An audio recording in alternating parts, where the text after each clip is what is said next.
কষ্ট দিয়েছি মা আমি তোমায় কত, আদরের চাদরে তা আগলে রাখতে শত।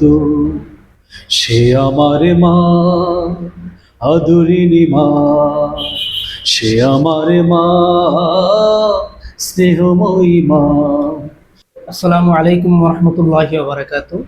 দেশ ও দেশের বাহিরে প্রিয় ভোলাবাসী যে যেখান থেকে দেখছেন, সুন্নাহি বাজার নিবেদিত গল্প কথায় জীবনের ছন্দ। আজকে আমাদের নতুন আরেকটি পর্বে অতিথি হয়ে এসেছেন ভোলা জেলার কৃতি সন্তান, ভোলা আলহারা শিল্পী গোষ্ঠীর সাবেক সহকারী পরিচালক, ঢাকা শাহ আলী সাহিত্য সাংস্কৃতিক সংসদের সম্মানিত সহকারী পরিচালক জনাব মীর নোমান আরব। আসসালামু আলাইকুম। ওয়ালাইকুম আসসালাম, আসসালামু আলাইকুম। কেমন আছেন আপনি? আলহামদুলিল্লাহ, শুক্রিয়া। আপনি কেমন আছেন? আলহামদুলিল্লাহ, আমিও ভালো আছি। আমাদের এই নতুন আয়োজন গল্প কথা জীবনের ছন্দ অনুষ্ঠানে এসে আপনার কেমন লাগছে? আলহামদুলিল্লাহ, অনেক বেশি ভালো লাগছে। যে আসলে এত সুন্দর একটি পরিবেশ আপনার তৈরি করেছে, একটা প্ল্যাটফর্ম তৈরি করেছে। এর জন্য আমার হৃদয়ের অন্তঃস্থ থেকে আপনাকে অসংখ্য ধন্যবাদ। প্রথমে আপনার যেহেতু সংস্কৃতি অঙ্গনের মানুষ, আপনার সংস্কৃতি অঙ্গনে আসা এবং কাজ করা একটু জানতে চাই, কিভাবে আসা এবং কাজ করার কিছু গল্প। জি, যদি বলতে হয় তাহলে শুরু থেকে বলতে হয়। আমার এই সাংস্কৃতিক অঙ্গনে আসা হলো 2004 সাল। 2004 সাল। তা আমি যদি একদম শুরু থেকে বলি, যে আমি ছোটবেলা থেকে যখন থেকে বুঝতাম তখন থেকে আমার গান খুব ভালো লাগতো এবং আমি গান শুনতাম। যদিও ব্যক্তিগতভাবে শোনার কোনো মাধ্যম ছিল না, মসজিদের মাইকে অথবা অন্য কোনোভাবে যখন শুনতাম খুব ভালো লাগতো। তো তখন থেকে গানের প্রতি আমার একটা আগ্রহ ছিল। একটা সময় আমি শুনতে পেলাম যে এই গান শেখানো হয়, এই গান, ইসলামী সঙ্গীত, ইসলামী গজল শেখানো হয় বোরহানুদ্দিনে। তা আমি আমাদের এক ভাই ছিল আমাদের এলাকার, ওনার নাম মাকসুদ ভাই। তা আমি বললাম যে ভাই, আমি তো এই গানটা শিখতে চাই, গজল শিখতে চাই, তো তাহলে আমি কি করতে পারি? তো আমাকে বললো যে ভাই, বোরহানুদ্দিনে একটা আলহেরা শিল্প গোষ্ঠী আছে। আপনারা জানেন যে বর্তমান যে দীপাঞ্চল শিল্প গোষ্ঠী, এটা পূর্বের নাম ছিল আলহেরা শিল্প গোষ্ঠী। জি। তো ওখানে গান শেখানো হয়, গজল শেখানো হয়। তাই বললাম যে ভাই, আসলে আমি যেতে চাই সেখানে। তো ওনাদের কাচারি করে আমি বসেছিলাম, উনি প্রস্তুতি নিয়ে আমাকে নিয়ে চলে আসলেন বোরহানুদ্দিন আলহেরা শিল্প গোষ্ঠীতে। তা আমি আসার পরেই, এটা ছিল আপনার বোরহানুদ্দিন ইসলামী আলিম মাদ্রাসা। হ্যাঁ, আলিম মাদ্রাসা, উত্তর বাস স্ট্যান্ড। ওখানে আমি এসে দেখি যে মাদ্রাসার নিচতলায় অনেক ভাই মিলে গজল গাচ্ছে, ইসলামী সঙ্গীত গাচ্ছে, দাঁড়িয়ে দাঁড়িয়ে সবাই গোল হয়ে দাঁড়িয়ে দাঁড়িয়ে গজল গাচ্ছে। তা আমাকে নিয়ে আসলো ভাই, আনার পরে তখন আমি এসে দেখলাম যে আপনার খায়রুল ইসলাম বাহাদুর, তারপরে আপনার ছিল আরেক ভাই নাম জসিমউদ্দিন সৌরভ। তা ওনারা গান শেখাচ্ছে সবাইকে। তা আমি আসার পরে ওনারা আমাকে খুব সুন্দর করে রিসিভ করলো। আহ, আমাকে মনে আছে জিজ্ঞেস করলো যে আপনার নাম কি, অথবা আপনি গান শিখতে চান কিনা। তো আমাকে দাঁড় করে দিল ওনাদের সাথে, আসার সাথে সাথে এই পরিচয় করে দিয়ে আমাকে দাঁড় করে দিল যে আপনি আমরা গাচ্ছি, আপনি দেখেন, এটা শোনেন। তো প্রথম ক্লাসেই আমি এসে, মানে যখন অংশগ্রহণ করলাম, তো ওনারা খুব ভালো রিসিভ করছে আলহামদুলিল্লাহ। এটা মনটা আমার ভরে গেল সাথে সাথে, যে আসলে আসার সাথে সাথে ওনারা এত সুন্দর আমাকে রিসিভ করছে, এটা দেখে আমার খুব ভালো লাগলো। এবং গানের ক্লাসে যখন আমি অংশগ্রহণ করলাম, ওনারা আমাকে খুব সাপোর্ট করলো যে হ্যাঁ ভাই, গাওয়ার চেষ্টা করেন, গান অথবা শুনেন। খুব, মানে যতটা সম্ভব আমাকে সাপোর্ট করার সেটা করলো। তা আলহামদুলিল্লাহ আমি ক্লাস করলাম। তো প্রথম ক্লাসে আমার এত বেশি ভালো লাগলো যে আমার আগ্রহটা আরও বেশি বেড়ে গেল এবং ওনাদের প্রতি আমি আরও বেশি হয়ে গেলাম। তা আলহামদুলিল্লাহ প্রথম ক্লাস করার পরে আমি পরের সপ্তাহে আমি ইনশাল্লাহ নিজেই একা একা নিজেই চলে আসছে। চলে আসছি। এখানে আসার পরে শুক্রবার 2টা ক্লাস হওয়ার পরে আমার সাথে দেখা হলো আপনার আব্দুর রাজ্জাক রাজু ভাই। হ্যাঁ, ওনাকে আমি দেখলাম, হয়তো পূর্বের ক্লাস করে উনি ব্যস্ততার কারণে ছিল না, এসে দেখলাম। তো সেদিন আসার পরেই আপনি জানেন যে তখন ক্লাসগুলোর একটা সিস্টেম ছিল। প্রথমেই সকালবেলা ওনারা কোরআনের ক্লাস নিতেন, সকালবেলা প্রথমেই কোরআনের ক্লাস, তারপরে সঙ্গীতের ক্লাস নিতেন, তারপরে অভিনয় থিয়েটারের ক্লাস নিতেন, আবৃত্তির ক্লাস নিতেন এবং বক্তৃতার ক্লাস নিতেন। তো ওই শুক্রবারে আমি এসে দেখি যে আমাদের রাজু ভাই আসার পরে ওনার ক্লাসের একটা অংশ হলো বক্তৃতার ক্লাস। তো উনি বক্তৃতা ক্লাস করাচ্ছেন সবাইকে, কিভাবে আপনি বক্তৃতা দিবেন। আলহামদুলিল্লাহ এত সুন্দর করে খুব ক্লাসটা নিচ্ছিলেন, আমার খুব ভালো লাগলো। এবং আমি এই প্রথম কোনো বক্তৃতার ক্লাসে অংশগ্রহণ করি, এবং যে বক্তৃতা দিতে হবে অথবা বক্তৃতা শিখতে হবে, সবচেয়ে অবাক করার বিষয় হলো যে রাজু ভাইয়ের সেদিনের যে কিছু মেসেজ, বক্তৃতার কিছু পার্ট, কিছু অংশ আজও আমি সেটা ফলো করি আলহামদুলিল্লাহ।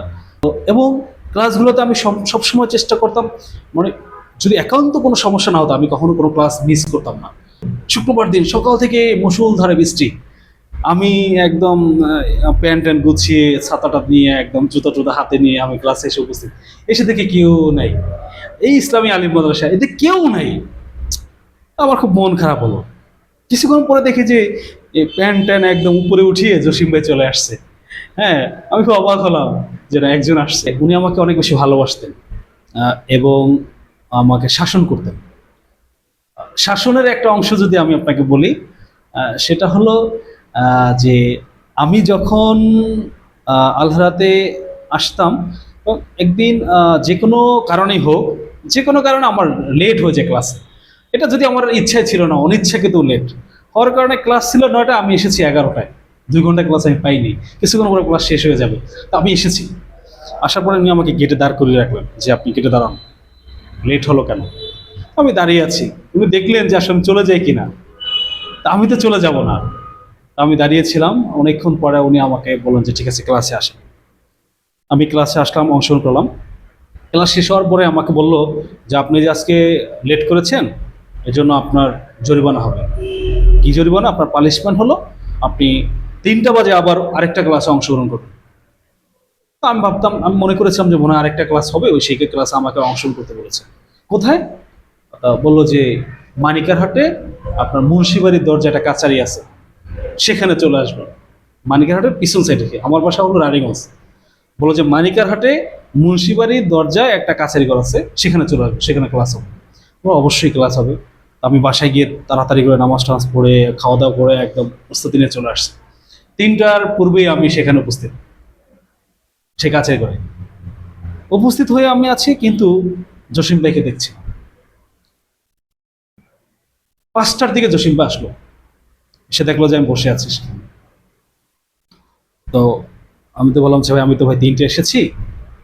তো হ্যাঁ, আমি জানতাম আপনি 3টায় আসবেন, তবে আপনি যে এসেছেন আমি খোঁজ নিয়েছি, অন্য মাধ্যমে আমি খোঁজ নিয়েছি যে আপনি এসেছেন, কিন্তু আমি আসিনি ইচ্ছা করে। কেন ভাই? যে আপনার একটা পানিশমেন্ট, আপনি ক্লাসে 2 ঘন্টা লেট করেছেন না, এই 2 ঘন্টা আপনার পানিশমেন্ট হলো। আমি খুব ভালো লাগলো যদি ওই কথাটা শুনে। তো তখন আমাকে অনেক খুব আদর করলেন এবং কিছু একটা একটা গানের মুখ শেখালেন এবং কিছু নোট দিলেন আমাকে। তো দেওয়ার পরে আমাকে কিছু নাস্তা টাস্তা করে বলা ঠিক আছে চলে যাও। তো আমি চলে আসলাম। তো দেখা যায় যে আসলে এখানে ভালোবাসা, রাগ সবকিছু ছিল আলহামদুলিল্লাহ। তো এভাবেই হলো আমার এই সাংস্কৃতিক অঙ্গনে আসা। যে আপনার কাছে এবার শুনতে চাইবো, সংস্কৃত জগনে যখন এসেছেন আপনি তখন কোন গানটা প্রথম শুনেছেন বা শিখেছেন, একটু একটু শুনতে চাই।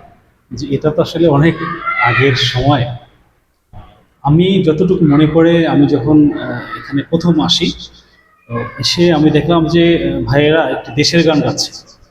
আমার, হ্যাঁ, যতটুকু মনে আছে আমার, একটি দেশের গান গাচ্ছে। তো গানটা আহ, পরবর্তীতে আমরা গেয়েছি অনেকবার। তো একটু গাওয়ার চেষ্টা করবো।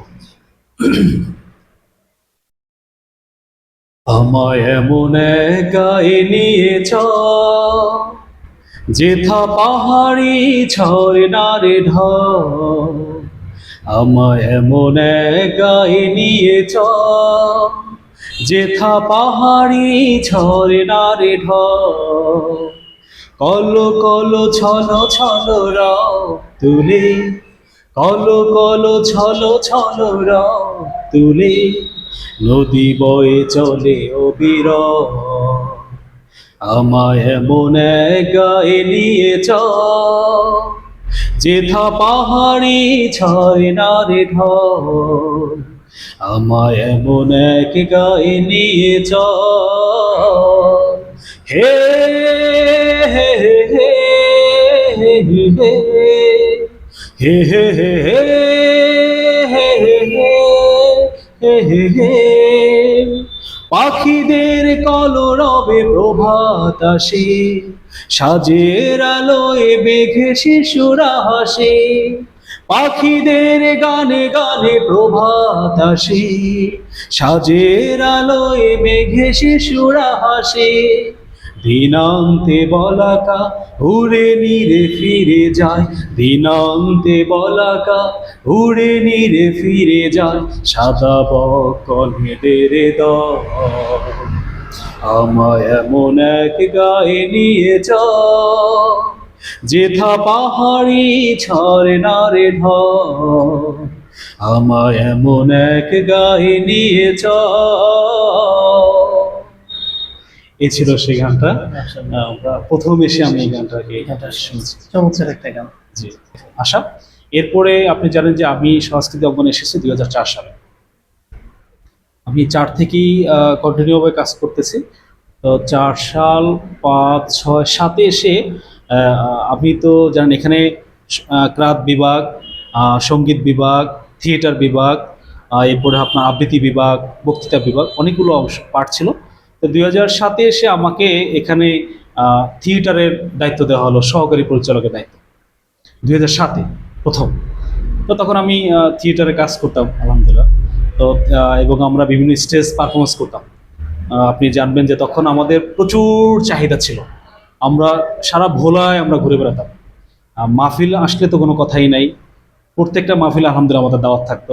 এবং এর বাইরেও বিয়ের অনুষ্ঠান, বিয়েতে গিয়ে গান গাওয়া, এরপরে আপনার ছোটোখাটো আপনার দেখা যায় মুসলমানের অনুষ্ঠানে আমাদেরকে ডাকতো, এখানে এসে একটু নাটক করে যান। ঈদের কোনো প্রোগ্রামে আমাদেরকে ডাকতো, ভাই এসে একটু নাটক করে গান গেয়ে যান। তো তখন আমরা এখানে আমাদের থিয়েটারে ভালো লোক ছিল, আমাদের থিয়েটারে তখন আমাদের মনে হয় যে আমার 10-12 জন লোক ছিল শুধু থিয়েটার বিভাগে। সঙ্গীত বিভাগের লোক ছিল আমাদের প্রত্যেকটা পাড়ায়, অনেকগুলো স্ট্রং ছিল ভাই। আমাদের সঙ্গীতের টিম অনেক স্ট্রং ছিল, থিয়েটার টিম অনেক স্ট্রং ছিল আলহামদুলিল্লাহ। তো আমরা প্রত্যেকটা জায়গায় গিয়ে আলহামদুলিল্লাহ ভালো পারফরমেন্স করতাম। তখন আমাদের সবাই খুব আন্তরিক ছিল এবং আমাদের যারা লিডিং পর্যায়ে ছিল তারা অনেক বেশি সময় দিতেন। তো তখন আমাকে থিয়েটার সহকারী পরিচালকের দায়িত্ব দেওয়া হয় 2007-এ। 2008-এ এসে আমাকে থিয়েটার পরিচালক করা হয় এবং হ্যাঁ 2009-এ এসে আমি আলহেরার সহকারী পরিচালকের দায়িত্ব পালন করি এবং 2010-এ এসে আমি আলহেরার পরিচালকের দায়িত্ব পালন করি। তো 2010-এ আপনারা জানবেন যে বোরহানুদ্দিনে একটি বিশাল প্রোগ্রাম হয়েছিল, নজরুল জন্ম জয়ন্তী। কবি নজরুলের জন্মদিন হয়েছিল, বিশাল আপনার আয়োজন ছিল।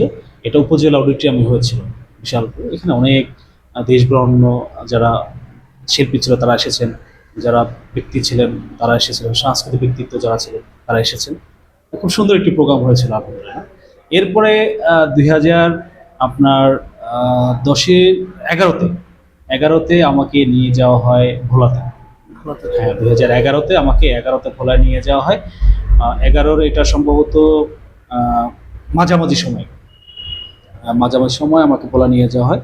তো ভোলায় গিয়ে আমি ভোলা আলহাজ শিল্পগোষ্ঠী, সেখানে আমাকে সহকারী পরিচালকের দায়িত্ব দেওয়া হয় এবং সেখানে আলহামদুলিল্লাহ প্রচুর কাজের সুযোগ ছিল, আমরা প্রচুর কাজ আমরা করতে পেরেছি আলহামদুলিল্লাহ। আপনি জানেন একটা সময় আমাদের এই টোটাল ভোলাতে 8টা শিল্পগোষ্ঠী ছিল। ভোলাতে টোটাল ভোলায় 8টা শিল্পগোষ্ঠী ছিল, আর টোটাল ভোলা আলহেরা নিয়ে 9টা। এই ভোলার আলহেরা ছাড়াও 8টা শিল্পগোষ্ঠী, টোটাল ভোলা আলহেরা নিয়ে 9টা শিল্পগোষ্ঠী ছিল টোটাল ভোলাতে। তো যদিও প্রত্যেকটা শাখা আলাদা আলাদা ছিল, বাট সাংস্কৃতিক অঙ্গন থেকে আপনার ভোলা আলহেরা তত্ত্বাবধান করতো, এই শাখাগুলোকে তত্ত্বাবধান করতো ভোলা আলহেরা, যেটা গিয়ে দেখেছি যে তত্ত্বাবধান করতো।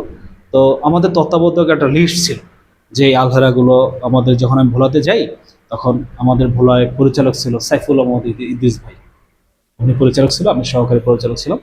তো আমাদের একটা লিস্ট করা হয় তো যে কারা এখানে তত্ত্বাবধান করবে। আর আমাদের এই ভোলার আলহেরার উপদেষ্টা ছিল আমাদের আব্দুর রাজ্জাক হাজি ভাই।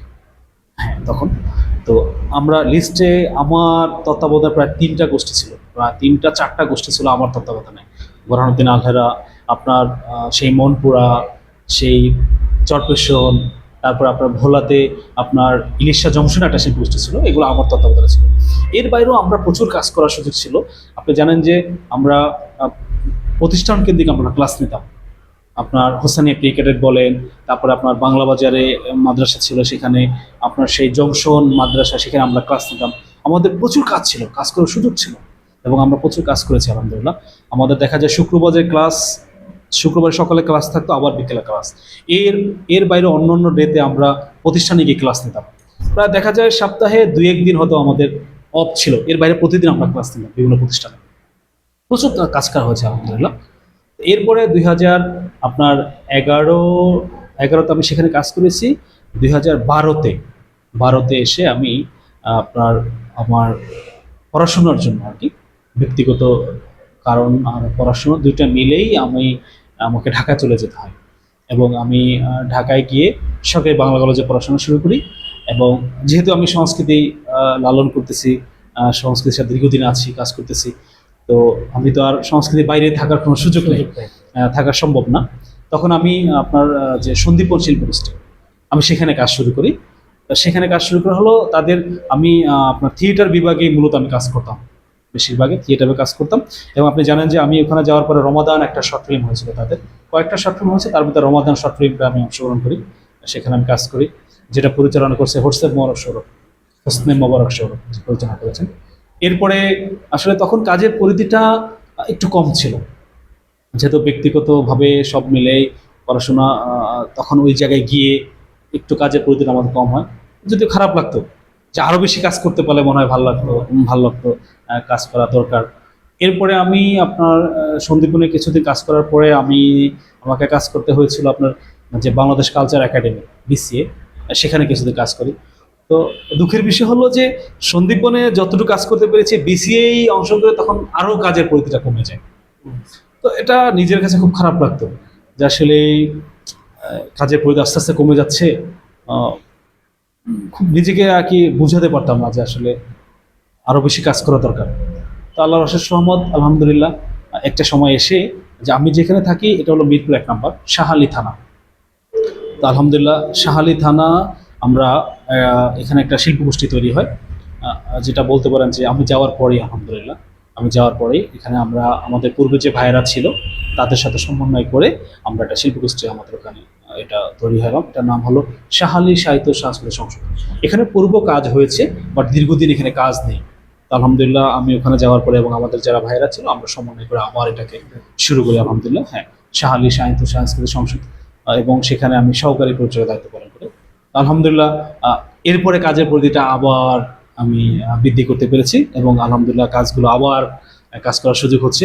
এবং আপনি জানবেন যে যে এই রমাদানে আমাদের এসএটিভিতে আমাদের 3টি আমাদের গান গিয়েছে এসএটিভিতে, একটি আমার একক গান আর বাকি 2টি কোরাস আমরা এসএটিভি শাহালি সাহিত্য সংসদের উদ্যোগে আমরা করেছি আলহামদুলিল্লাহ। তো আলহামদুলিল্লাহ এই পর্যায়ে এখন পর্যন্ত এসে আমরা এইভাবে আর কি কাজ অব্যাহত রয়েছে এবং কাজ করে যাচ্ছি আলহামদুলিল্লাহ। শুকরিয়া। একজন সাংস্কৃতিক ব্যক্তিত্ব হিসেবে, সাংস্কৃতিক কর্মী হিসেবে জি। কাজের ধারাবাহিকতা এখনো মানে রয়েছে। জি আলহামদুলিল্লাহ, জি জি, শুকরিয়া।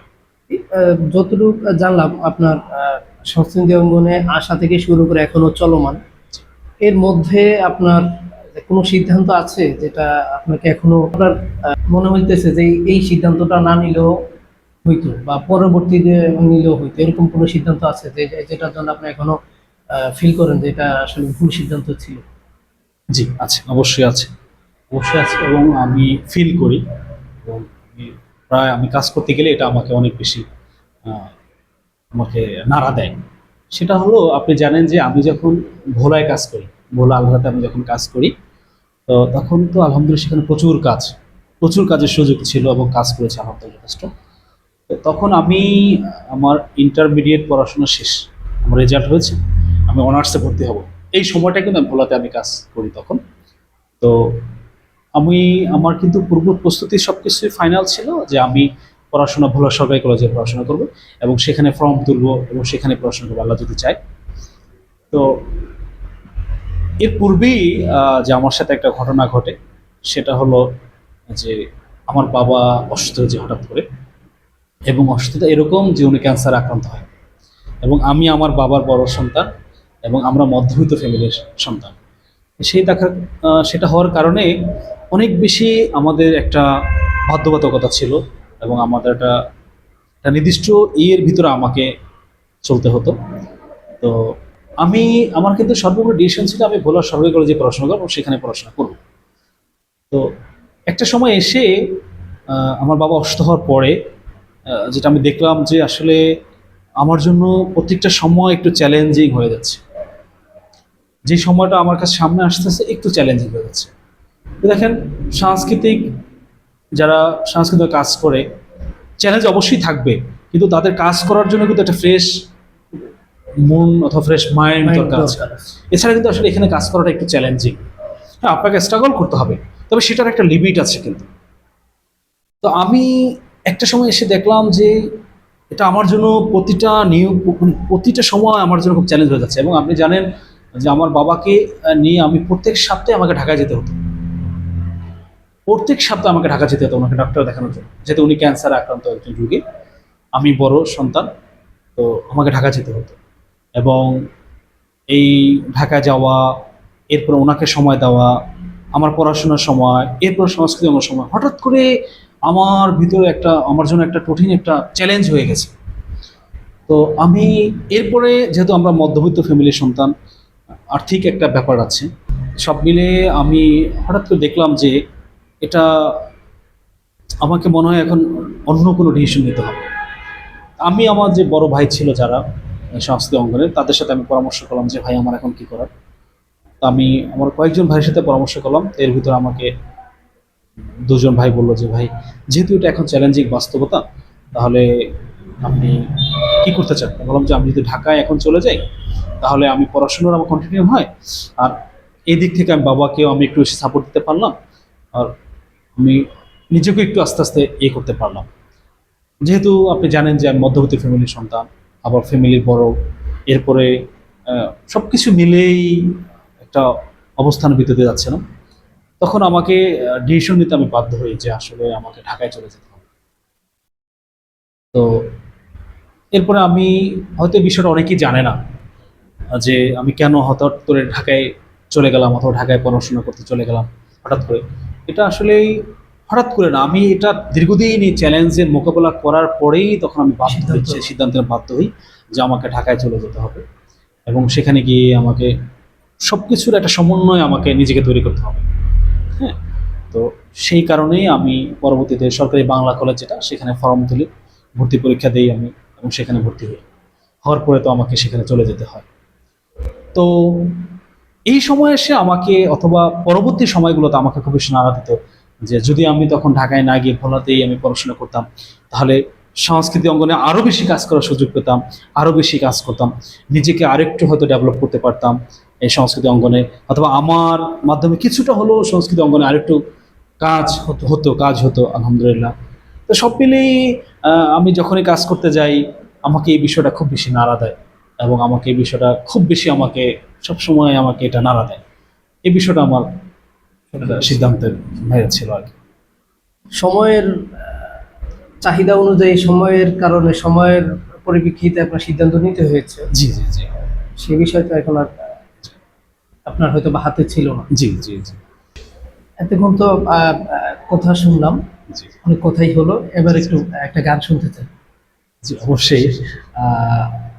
এই রমাদানে এসটিভিতে আমার একটি গান ছিল, গানটা একটু গাওয়ার চেষ্টা করব। আমি কোরআনের সুর মাঝে শুনেছি যে নাম, আজানের সুর মাঝে শুনেছি ও নাম। আমি কোরআনের সুর মাঝে শুনেছি যে নাম, আজানের সুর মাঝে শুনেছি ও নাম। ও নাম শুনেছি আমি আমার হৃদয়, হে রাসূল নবীজি তোমার, হে রাসূল নবীজি তোমায় আমি কোরআনের সুর মাঝে শুনেছি যে নাম, আজানের সুর মাঝে শুনেছি ও নাম। ও ও নামে এত জাদু, এত মধুময়, ও নাম নিয়ে ফুল সুরভি ছড়া, ও নামে এত জাদু, এত মধুময়, ও নাম নিয়ে ফুল সুরভি ছড়া, ও নামের সুর তুলে শুধু আমি চাই, হে রাসূল নবীজি তোমার, হে রাসূল নবীজি তোমায় আমি কোরআনের সুর মাঝে শুনেছি যে নাম, আজানের সুর মাঝে শুনেছি ও নাম আমি, কোরআনের সুর মাঝে শুনেছি যে নাম, আজানের সুর মাঝে শুনেছি ও নাম। আরশের বুকে লেখা ও মধুর নাম, তামাম আলমকু জানায় সালাম, আরশের বুকে লেখা ও মধুর নাম, তামাম আলমকু জানায় সালাম, ব্যথিত মানবতা খুঁজে ফেরে হায়, হে রাসূল নবীজি তোমার, হে রাসূল নবীজি তোমায় আমি কোরআনের সুর মাঝে শুনেছি যে নাম, আজানের সুর মাঝে শুনেছি ও নাম, ও নাম শুনেছি আমি আমার হৃদয়, হে রাসূল নবীজি তোমার, হে রাসূল নবীজি তোমার, হে রাসূল নবীজি তোমার। মাশাআল্লাহ, চমৎকার গেয়েছেন। আমি আমি তো আপনার গানের ছাত্র, পাশাপাশি থিয়েটারও শিখেছি। সরাসরি অনেকদিন পর গান শুনতে পেলাম, ভালো লাগলো। আপনার কাছে একটু একটা বিষয়ে জানতে চাই, সেটা হচ্ছে যেহেতু আপনি ইসলামী সংস্কৃতির সাথে আছেন অনেকদিন, সংস্কৃতি এখনো লালন করছেন, কাজ করছেন মাঠে মাঠে ময়দানে, বাংলাদেশের জন্য এই ইসলামী সংস্কৃতির যেই যে চাহিদা এবং প্রচার, এটা কতটুকু মনে করেন যে আশাজনক, কতটুকু আছে, প্লাস ইসলামী সংস্কৃতি বিপ্লব কি বাংলাদেশে আদৌ সম্ভব? দেখেন, এখানে আপনি যেটা বলেছেন প্রশ্নটা খুবই গুরুত্বপূর্ণ এবং সময় উপযোগী। আপনি দেখেন, বাংলাদেশে ইসলামের সংস্কৃতির বিপ্লব ঘটানো অবশ্যই সম্ভব এবং এটার খুব বেশি সুযোগ রয়েছে, সম্ভাবনা রয়েছে। আর ইসলামের সংস্কৃতি কি, এটা আমাদেরকে মানে এখনো আমরা মানুষকে মেসেজটা দিতে পারিনি যে ইসলামের সংস্কৃতি আসলে এটা কি, এটা আমরা মেসেজটা দিতে পারিনি। আপনি দেখবেন যে আমাদের প্রত্যেকটা কাজই কিন্তু সংস্কৃতির একটা অংশ। আমি যে পোশাক পরেছি এটা সংস্কৃতির অংশ, আমি বাইরে গিয়ে পথচারীর সাথে একটা কথা বলতেছি এটা সংস্কৃতির অংশ, আমি একটা সমাজ সেবামূলক কাজ করতেছি এটা সংস্কৃতির অংশ। দেখেন, আমাদের কিন্তু বিশাল একটা অংশ হলো আমাদের যুব সমাজ, আগামী প্রজন্ম। এই প্রজন্মকে যদি আমরা কাজে লাগাতে পারি, এই প্রজন্মকে যদি আমরা একটা অবস্থানে নিয়ে আসতে পারি, তাদেরকে যদি আমরা ইসলামিক সংস্কৃতির মেসেজটা তাদের সামনে তুলে ধরতে পারি এবং মেসেজটা যদি তাদেরকে আমরা বোঝাতে পারি, তাহলে আলহামদুলিল্লাহ আগামী দিনে ইসলামের সংস্কৃতি বিপ্লব ঘটানো সম্ভব। সেই আমি বলবো যে ইসলামের সংস্কৃতি যারা লালন করছে, যারা ইসলামের সংস্কৃতি নিয়ে কাজ করছে, তাদের কাছে আমার অনুরোধ থাকবে যে আপনারা এই প্রজন্মের জন্য, এই তরুণদের জন্য আপনারা একটা অবস্থান তৈরি করুন, একটা প্ল্যাটফর্ম তৈরি করুন, যেখানে তারা এসে তাদের যেই মনের যেই আবেগ আছে সেটা তো আপনাদের কাছে তুলে ধরবে। আপনার এর প্রেক্ষিতে আপনারা তাদেরকে ইসলামের সংস্কৃতি যে মেসেজটা তুলে ধরেন তাদের মাঝে, এটা তাদেরকে বলেন, দেখবেন যে আলহামদুলিল্লাহ তারা এটাকে গ্রহণ করছে, শাসন করে। এই সাংস্কৃতিক বিপ্লবের যে বিষয়টা এবং এই সাংস্কৃতিক অঙ্গনে যারা কাজ করে তাদের দায়িত্ব প্লাস এর বাহিরে যারা আছে তাদের দায়িত্ব এই ক্ষেত্রে কতটুকু মনে করেন, এবং এটার জন্য কোন কোন পন্থায় কাজ করতে পারে, বা আপনার মনে হয় যে এই এই এই পদ্ধতিতে কাজ করলে আমার মনে হয় সংস্কৃতিটা খুব ভালো ডেভেলপ করতে পারে, আগাইতে পারে?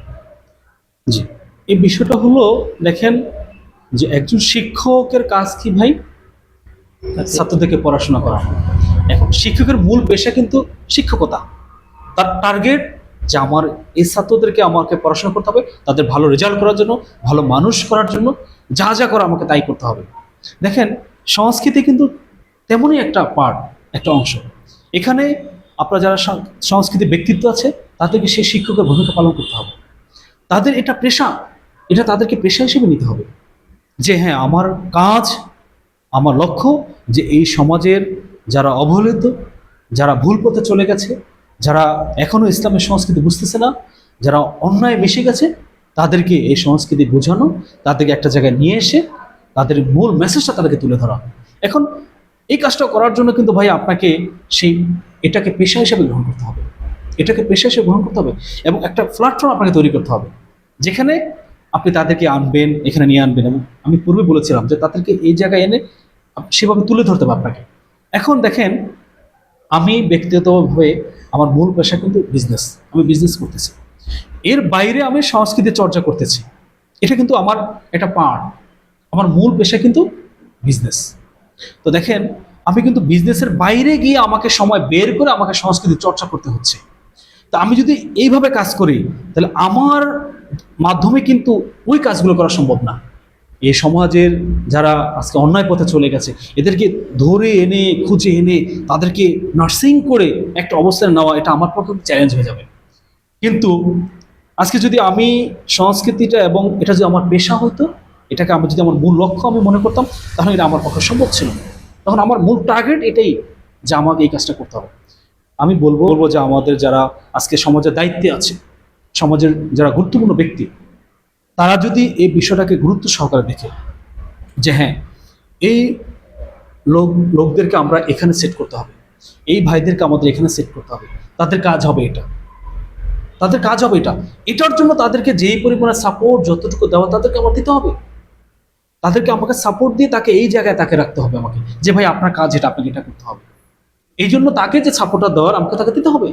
ভাই আজকে ইসলামিক রাষ্ট্র কায়েম করে ফেললেন, ইসলাম বিপ্লব ঘটিয়ে ফেললেন, কিন্তু আপনার যুব সমাজ যদি অন্যায় পথে চলে যায়, আপনার যুব সমাজ যদি ভুল পথে চলে যায়, আপনি সে বিপ্লব ধরে রাখতে পারবেন?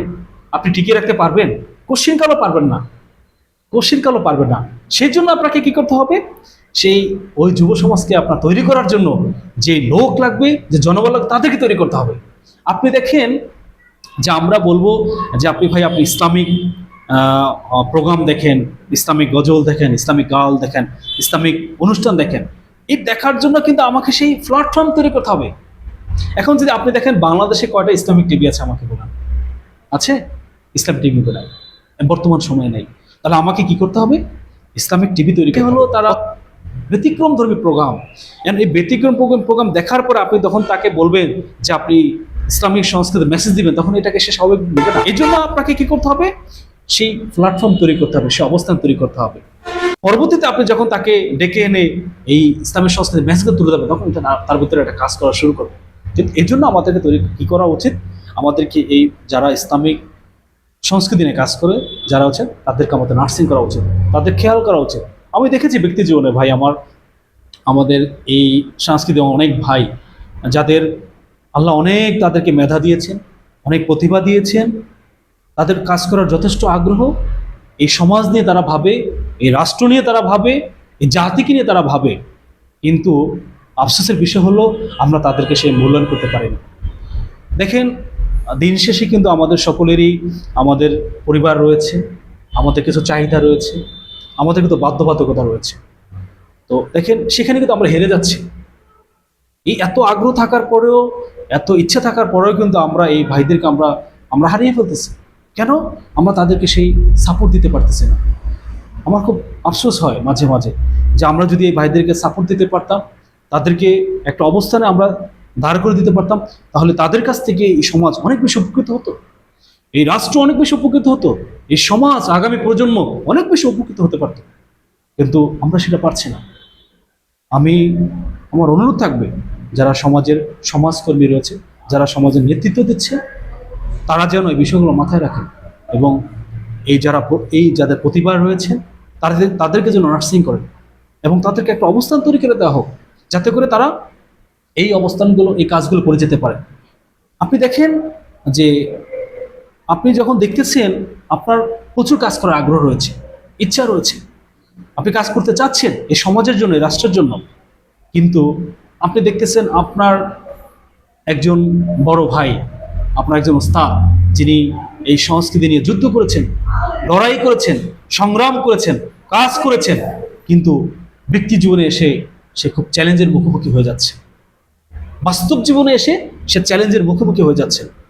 তখন কিন্তু ওইটা যখন আপনার চোখের সামনে চলে আসবে, তখন কিন্তু কিছুটা হলেও আপনি একটু বিচলিত হবেন, পিছু টানের আপনার সম্ভাবনা থাকবে। আমি সেটাই বলতে চাচ্ছি। তো যখন আপনি দেখবেন যে না, এই ভাই কাজ করে যাচ্ছে, তাকে সাপোর্ট দেওয়া হচ্ছে, তাকে সাপোর্ট দিচ্ছে যে আপনি কাজ করেন, তখন কিন্তু আপনার ভিতর কাজের একটা অনুপ্রেরণা, একটা আগ্রহ তৈরি হবে, আপনিও কাজ করতে চাবেন। তো এই বিষয়টা আমাদের অনেক ঘাটতি রয়েছে। আমি বলবো যে এই বিষয়টা আমাদেরকে গুরুত্ব সহকারে দেখা উচিত এবং আমাদের সাংস্কৃতিক ব্যক্তিত্ব রয়েছে, আমাদের যে ভাইয়েরা রয়েছে, তাদেরকে আরো গুরুত্ব সহকারে দেখা উচিত এবং তাদেরকে সেই জায়গায়, যোগ্য স্থানে তাদেরকে নিয়ে যাওয়া উচিত। আপনার ইসলামিক সংস্কৃতি প্রচার এবং ইসলামিক সংস্কৃতি নিয়ে আপনার ভবিষ্যৎ কোনো পরিকল্পনা আছে কিনা? সংস্কৃতি নিয়ে জি, অবশ্যই রয়েছে। যেহেতু ইসলামিক সংস্কৃতি লালন করছি মনে প্রাণে, অবশ্যই এটা পরিকল্পনা রয়েছে। আমার পরিকল্পনার একটা অংশ হলো যে আমার যে আগামী প্রজন্ম, আমার যে সন্তান অথবা আগামী প্রজন্ম যারা আসবে, তাদেরকে এই সংস্কৃতির সাথে সম্পৃক্ত রাখা এবং এই সংস্কৃতির মূল যে মেসেজ, এটা যেন তারা বুঝতে পারে এবং সেটা লালন করতে পারে। আপনি জানবেন যে আমার 2 সন্তান রয়েছে আলহামদুলিল্লাহ, এবং আমার বড় মেয়ে, সে ভালো গায় আলহামদুলিল্লাহ, এখন থেকেই খুব ভালো গায়, শুকরিয়া। এর বাইরে আমার আমার ব্যক্তিগত চিন্তা, সেটা হলো আল্লাহ যদি চায়, আমার যদি সুযোগ হয় যে আমি টেলিভিশন কেন্দ্রিক কাজ করার আমার যথেষ্ট আগ্রহ রয়েছে এবং আল্লাহ যদি সুযোগ দেয়, আমার ব্যক্তিগত উদ্যোগ এবং আমাদের যারা ভাই রয়েছে তাদের সমন্বয়ে আমি একটি টেলিভিশন করতে চাই এবং এটা নিয়ে ইতিমধ্যে আমি কিছু প্রিপারেশন বলেন, যেটা পরামর্শ আমরা করেছি, এটা ধারাবাহিকভাবে আমরা ইনশাআল্লাহ আগামী চিন্তা আছে যে মিডিয়া জগতে আসলে আমাদের অনেক বেশি গ্যাপ রয়েছে। তো আমার ব্যক্তিগতভাবে আমি ডিসিশন নিয়েছি যে আলহামদুলিল্লাহ এই মিডিয়া জগতে আমাদের কাজটাকে বৃদ্ধি করার জন্য আমার পক্ষ থেকে যতটুকু সম্ভব, আমার জায়গা থেকে যতটা সম্ভব আমি সেটা করার চেষ্টা করব।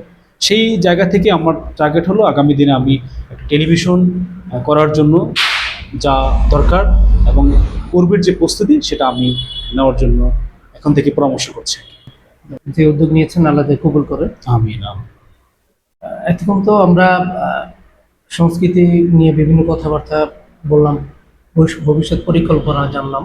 জি, এখন একটা অনুষ্ঠান যেহেতু শেষ পর্যায়ে চলে এসেছে, আমরা একটা গান শুনে দর্শকদের কাছ থেকে বিদায় নিতে চাই। আর কোন গানটা শুনবেন? জি, অবশ্যই। আমি এখন একটি মায়ের গান গাওয়ার চেষ্টা করব। এই গানটির কথা সাজিয়েছেন একে জিলানী এবং সুর করেছেন রুম্মান হোসেন। এখন আর কেউ বলে না ভোর হলো জেগে উঠো, এখন আর কেউ বলে না ঘুমিয়ে কেন থাকো, এখন আর কেউ বলে না ভোর হলো জেগে ওঠো, এখন আর কেউ বলে না ঘুমিয়ে কেন থাকো, স্নেহ ভালোবাসা দিয়ে আর তো জড়ায় না, স্নেহ ভালোবাসা দিয়ে আর তো জড়ায় না, সে আমার মা, আদরিনী মা, সে আমার মা, স্নেহময়ী মা। এখন আর কেউ বলে না ভোর হলো জেগে ওঠো, এখন আর কেউ বলে না ঘুমিয়ে কেন থাকো। স্নেহ ভালোবাসা দিয়ে আর তো জড়ায় না, স্নেহ ভালোবাসা দিয়ে আর তো জড়ায় না। সে আমার মা, আদরিনী মা, সে আমার মা, স্নেহময়ী মা। মা, মা, মা, আমার মা। মা, মা, মা, আমার মা। একটু ব্যথা পেলে আমি খেলার ছলে মনে পড়ে দুঃখ ভাষাতে দুই নয়নের জলে।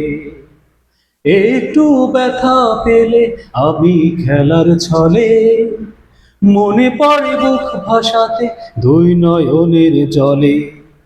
স্মৃতিগুলো মনে পড়ে ঘুম তো আসে না, স্মৃতিগুলো মনে পড়ে ঘুম তো আসে না। সে আমার মা, আদরিনী মা, সে আমার মা, স্নেহময়ী মা। মা, মা,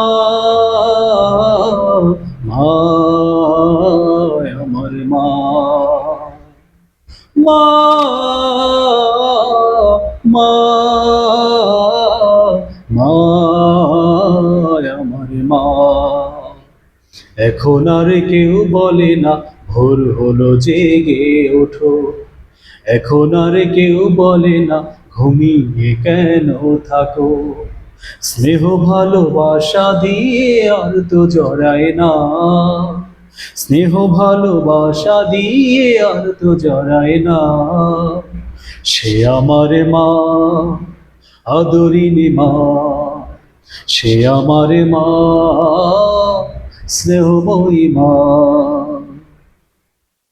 কষ্ট দিয়েছি মা আমি তোমায় কত, আদরের চাদরে তাও আগলে রাখতে শত। কষ্ট দিয়েছি মা আমি তোমায় কত, আদরের চাদরে তাও আগলে রাখতে শত। নিমিষেই ভুলে যেতে সকল বেদনা, নিমিষেই ভুলে যেতে সকল বেদনা। সে আমার মা, আদরিনী মা, সে আমার মা, স্নেহময়ী মা। এখন আর কেউ বলে না ভোর হলো জেগে ওঠো, এখন আর কেউ বলে না ঘুমিয়ে কেন থাকো। স্নেহ ভালোবাসা দিয়ে আর তো জড়ায় না, স্নেহ ভালোবাসা দিয়ে আর তো জড়ায় না। সে আমার মা, আদরিনী মা, সে আমার মা, স্নেহময়ী মা। মা, মা, মা, আমার মা। মা, মা, মা, আমার মা। মা, মা, মা, আমার মা। মাশাআল্লাহ, চমৎকার একটি মায়ের গান শুনলাম। সম্ভব ভালো লেগেছে। বিশেষ করে মায়ের গান শুনলে এমনি মনে হৃদয় নাড়া দেয়। সম্মানিত দর্শক মণ্ডলী, এতক্ষণ আমরা আমাদের অনুষ্ঠানের সম্মানিত অতিথির কাছ থেকে অনেক কথা শুনলাম। দেখা হবে আগামী কোনো পর্বে নতুন কোনো অতিথির সাথে। আশা করি সাথে থাকবেন। আজকে এই পর্যন্তই। আল্লাহ হাফেজ। আসসালামু আলাইকুম ওয়া রাহমাতুল্লাহি ওয়া বারাকাতুহু। ওয়ালাইকুম আসসালাম ওয়া রাহমাতুল্লাহি ওয়া বারাকাতুহু। গল্প কথায় জীবনের ছন্দ